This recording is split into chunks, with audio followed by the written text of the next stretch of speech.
జిహాద్ అంటే పచ్చ జెండాలు, జాలి టోపీలు, కళ్ళకి కాటుగా పెట్టుకొని చేస్తారు అనుకుంటున్నారేమో.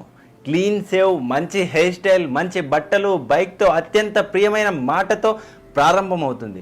లవ్ జిహాద్లో ముందు వాళ్ళు హిందూ అమ్మాయి మనసును, తర్వాత శరీరాన్ని గెలుస్తారు. వాడు వేసుకున్న చెడ్డీ మొదలు అన్నీ కిరాయివే. దీని వెనుక పెద్ద వ్యవస్థ ఉంటుంది. లవ్ జిహాద్ అంటే ఎక్కడో కేరళ లేదా హైదరాబాద్లోనే జరుగుతుంది అనుకున్నారు. మన ఊర్లో ఇంట్లోకి వచ్చి కరెంట్ లేదా ప్లంబింగ్, మెకానిక్ ఇలా సొంత వృత్తులు చేసుకునే వాడే ప్రారంభిస్తాడు. ఒక్కడే 5 మందిని టార్గెట్ చేసి మరీ చేస్తాడు.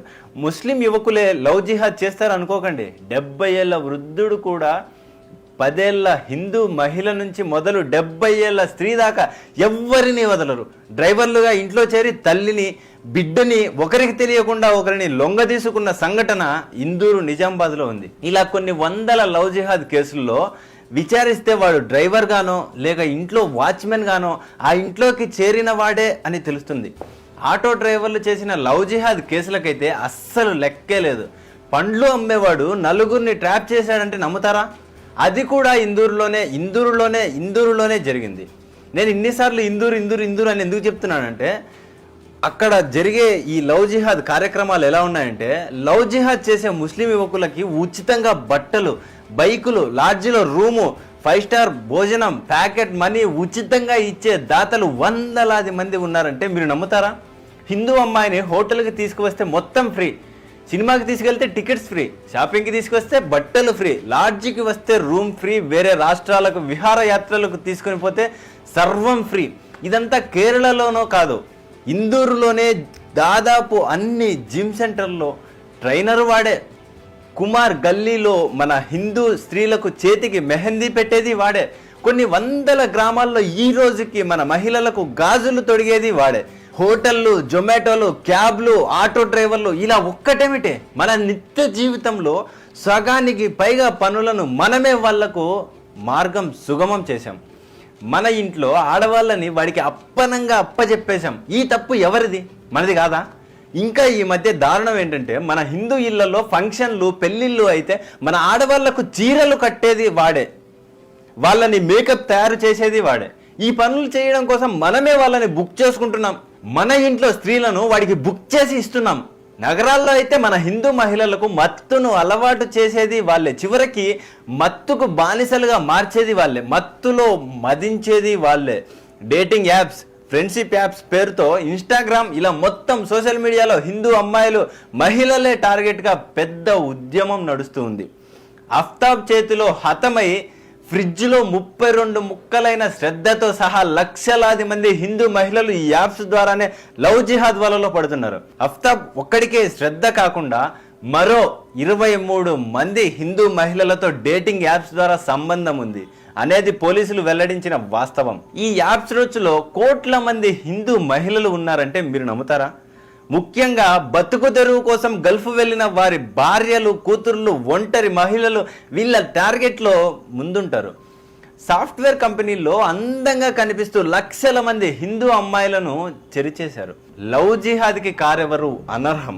10 సంవత్సరాల అమ్మాయి నుంచి 50 ఏళ్ల మహిళ దాకా అందరూ వారికి కావాలి. ఇదంతా చేస్తే వాళ్ళకి ఏమొస్తుంది అనే అనుమానం మనకు రావచ్చు. సింపుల్, హిందువుల సంఖ్య తగ్గుతుంది, ఈ హిందూ మహిళ ముస్లిం అవుతుంది, కాబట్టి ఆవిడకు కలిగే సంతానం ముస్లిం అవుతారు. హిందూ పురుషులకు భార్యలు ఉండకూడదు, దొరకకూడదు. అలా దొరకని స్థితిలో వాడు భార్య కోసం మతం మార్చుకోవడానికి కూడా సిద్ధపడతాడు. హిందువుల కూతుర్లు, భార్యలు, ఆస్తులు, సంపాదన వాళ్ళ సొంతం అవుతుంది. హిందువుల జనసంఖ్య తగ్గాలంటే ముందు హిందూ ఆడవాళ్ళ సంఖ్య తగ్గాలి. ఆ హిందూ ఆడవాళ్లను లొంగ తీసుకున్న అనంతరం వాళ్ళతో కలిసి వీళ్ళు కనే సంతానమంతా ముస్లింలు అవుతారు. తద్వారా ఏ దేశంలో హిందూ జాతి లేకుండా చేయాలనేది వాళ్ళ లక్ష్యం. హిందూ పురుషులు జీవితం అంతా కష్టపడి ఆస్తులు సంపాదిస్తారు.